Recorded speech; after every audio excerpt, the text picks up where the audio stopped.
Help me hit 7,000 subscribers. Support the video with a like and share your thoughts in the comments. I read everyone. Thank you. I've never been the jealous type. At least that's what I always told myself. But sometimes life hands you a moment that doesn't test your jealousy, just your basic sense of self-respect. That night, the bar was loud in the way Friday nights usually are. Glasses clinking, neon humming, people laughing a little too hard. Marin and I were sitting in a booth near the back, the kind where the leather is always a bit too cracked and the table wobbles if you breathe on it. I didn't mind. We weren't there for comfort. We were there for her coworker's low-key birthday gathering, which, as usual, wasn't low-key at all. I'd met Theo twice before. Once at a backyard barbecue, once at a work dinner. Both times he seemed like the kind of guy who thought every woman liked him a little. Not obnoxious enough to cause a scene, but just irritating enough to linger in your memory. The kind of guy who laughed at his own jokes first, then paused for everyone else to catch up. Just be chill tonight, Marin had said earlier in the car. I'd raised an eyebrow. Why wouldn't I be? She shrugged in that casual way that always meant something wasn't casual at all. Theo just gets touchy when he's drunk. Everyone knows it. It's harmless. Please don't start drama. I had paused at that. Harmless. Touchy. Everyone knows. Strange how those words never look dangerous until they're aimed at you. Still, I'd nodded. No drama. The phrase tasted like a compromise I hadn't agreed to. We sat in the booth across from him, Marin beside me at first. But as the drinks came faster and the crowd got louder, she shifted to sit next to Theo to hear him better. I watched her slide over like it was the most natural thing in the world. Maybe to her it was. 10 minutes later, his hand was on her thigh. Not accidentally. Not brushed. Not balanced. Placed. Resting. Claiming space that wasn't his. Marin laughed at something he said. The kind of laugh she used when she was trying to smooth over tension she pretended not to cause. I couldn't hear her words, but I saw the moment she registered that I'd seen. She gave me a quick smile. Tight, apologetic, trying to wordlessly say let it go. I leaned in slightly. His hand's on your leg. She rolled her eyes lightly. Callum, please. He's just drunk. Don't start drama. There it was again. I sat back, looked at her, looked at him. Theo didn't even glance at me. Why would he? When the person who should be making the boundary hasn't made one, what's left for you to argue? I felt something inside me settle. Not anger, but clarity. The quiet kind that comes after the last piece of evidence drops into place. I finished my drink. Slowly, calmly, set the glass down. Stood. Marin frowned, confused. Where are you going? Bathroom, I said simply. But I didn't turn toward the back hallway. I walked straight out the front door. The cold air hit me like truth, sharp, clean, honest. I didn't check my phone. Didn't look back.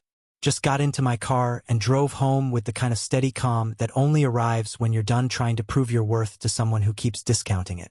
At home, the silence felt kinder than anything I'd heard in weeks. I grabbed a couple of boxes from the hall closet, the ones left over from when we moved in together. I didn't slam anything, didn't tear clothes from hangers. I packed carefully the way you handle something fragile, even if it stopped being fragile a long time ago. While folding one of her sweaters, my phone buzzed for the first time. I ignored it. 5 minutes later, it buzzed again. Then again. Then the ringtone, her special one, cut through the house. I let it ring. An hour passed before she switched from calls to texts, then back to calls again. Then finally, another call, but this time she didn't give up. By then, I was sitting at the kitchen counter, the last box taped shut beside me. I picked up.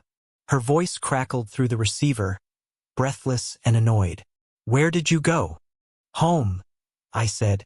Why? You just left? Without telling me? I told you, I said quietly. No drama. She scoffed. Callum, seriously, why are you being? I came home, I said, cutting gently through her words. To pack your stuff. Silence. The heavy kind. The kind that tells you the point has finally landed. For a long moment, Marin didn't speak. All I could hear on the line was the bar noise behind her. laughter, clinking glasses, the background hum of a night she had chosen over us. Then her voice came back, low and sharp. "You're being ridiculous." I almost smiled, not out of humor but recognition. That was always her first line when she'd done something she didn't want to own. Shift the focus. Blur the edges. Make the reaction the problem, not the action. "I asked you one thing," she continued. "Just be chill. He's drunk, Callum. You warned me about him before anything even happened." I said. "That wasn't me being jealous. That was you telling me to prepare for disrespect." "It wasn't like that." "It was exactly like that." She exhaled into the phone, the kind of frustrated sigh meant to pull the conversation back under her control. "Look, can we talk about this at home? I'm still at the bar. This is embarrassing." Embarrassing. Not the hand. Not the excuse. Not the choice. Just the inconvenience of being confronted. "I'm home," I said. "You can come get your things." "What? Are you actually serious right now?" "I'm done having arguments where the baseline is me pretending something didn't happen." She swore under her breath. Then the line went quiet again, except for the shifting sound of movement. She was walking outside. I imagined her stepping into the cold, the door shutting behind her, the night suddenly too loud and too quiet at the same time. "Callum," she said, voice steadier now. "We've been together 3 years. You're really throwing that away over some stupid misunderstanding." I leaned against the counter. A misunderstanding is when something is unclear. What happened tonight was very clear. "You're overreacting." "No," I said, calm as still water. "I'm responding." She was silent long enough for me to hear her breathing. Then, "So that's it? You're just done." "I didn't decide tonight," I said. "Tonight just confirmed what I already knew. It was the truth. The slow erosion of something good doesn't happen in a single moment.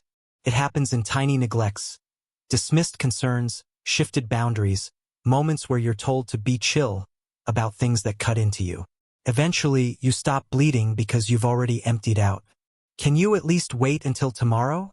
she asked, voice cracking just slightly. "I don't want to do this on the street." "You don't have to do anything tonight," I said. "Your boxes will be on the couch. You can pick them up whenever." I ended the call before she could say anything else. For the next half hour, the house felt suspended, like time had paused to see what I'd do next. I didn't feel triumphant. I didn't feel angry. Mostly I felt relieved, like I'd stepped out of a room with stale air and finally opened a window.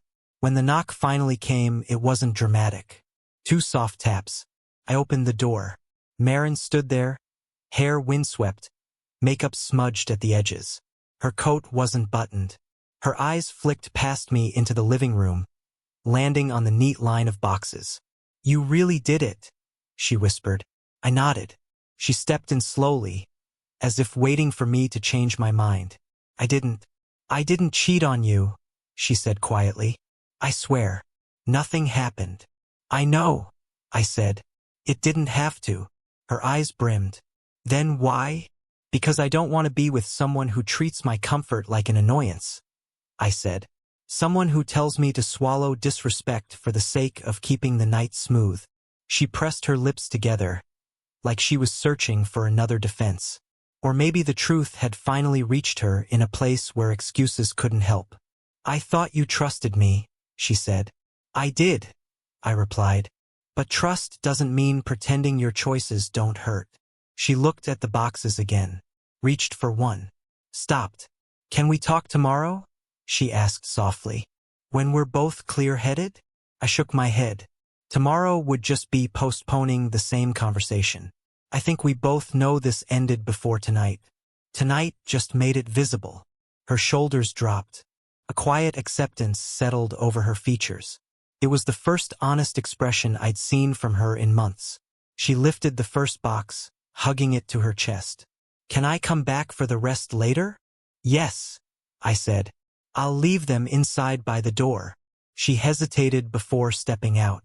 When she finally turned to face me one last time, there was no anger left, just something like regret or maybe recognition. "I didn't think you'd actually leave," she said. I didn't leave, I replied. I just stopped staying where I wasn't respected. She nodded once, sharply, like the truth stung, but she understood it. Then she walked down the steps, the night swallowing her figure slowly. The car door shut. The engine started. She drove away without looking back. Inside, the house felt different. Quiet, but not empty. A kind of peace had settled in the walls, the kind that comes when you finally choose yourself after being asked one too many times not to. And for the first time in a long while, the silence didn't feel like something missing. Felt like something beginning.